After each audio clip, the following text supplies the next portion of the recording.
The uses of wealth. The Tao resembles the stretching of a bow. It humbles the mighty and exalts the lowly. It takes from those who have much and gives to those in need. This is the Tao. It diminishes those who have abundance and lavishes those who lack. The human way is just the opposite. Creditors take from those who lack and give to those who already abound. Where are the wealthy who will use their riches to serve the world? The wise earn much, but claim it not for themselves. They accomplish much, but are not attached to their accomplishments. They succeed abundantly, yet make no show of their success.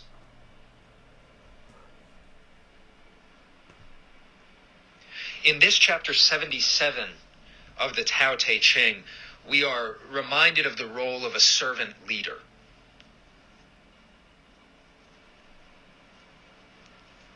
In the context of law and governance, a civil servant, one who holds an office that is established by and leverages the force of law, requires a particular use of value. There is a moral floor that exists for all people. Specifically, each and every person has the right to life, liberty, property, the pursuit of happiness, health, satisfaction, reaching toward these valuable ends in our own life. What makes governance unique is that government has a monopoly on violence. And as a result, it makes it much more difficult to say no. When dealing with a company, let's say a grocery store, if the grocery store down the street stopped selling the products that I wanted to buy, I would simply stop going to that grocery store. If enough people stopped going to that grocery store, it would go out of business. There's a natural competition. There's a natural butting of heads that demands that if the owner of the store wants to continue gathering their particular chosen form of value, which is money in this case, they have to provide the value that the consumer would like to receive.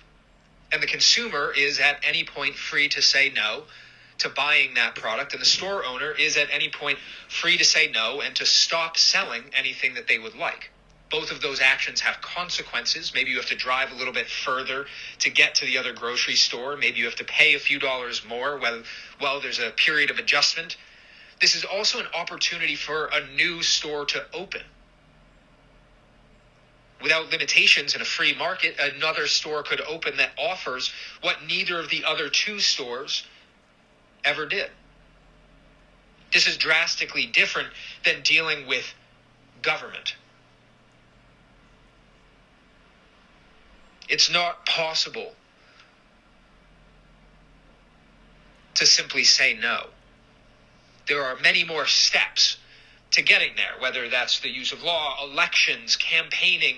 There are so many different ways that this unfolds. And in the United States model, we have municipal, state, town, federal, all these different forms of governments, not to even mention the unelected mechanisms that also exist, which are difficult to say no to.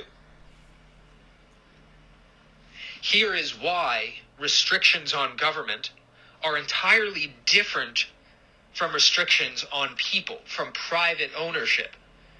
Because the consequences are far higher. A monopoly on violence and inability to say no requires that there is an additional amount of responsibility for those who serve in these positions, that they are bound and restricted by a clear line of respecting human consent.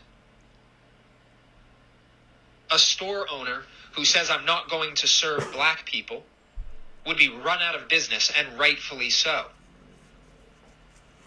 If they make that decision, it's going to go poorly for them. They're not going to get the value they want. Historically, a government has done the exact same thing, and the consequences have stretched over generations.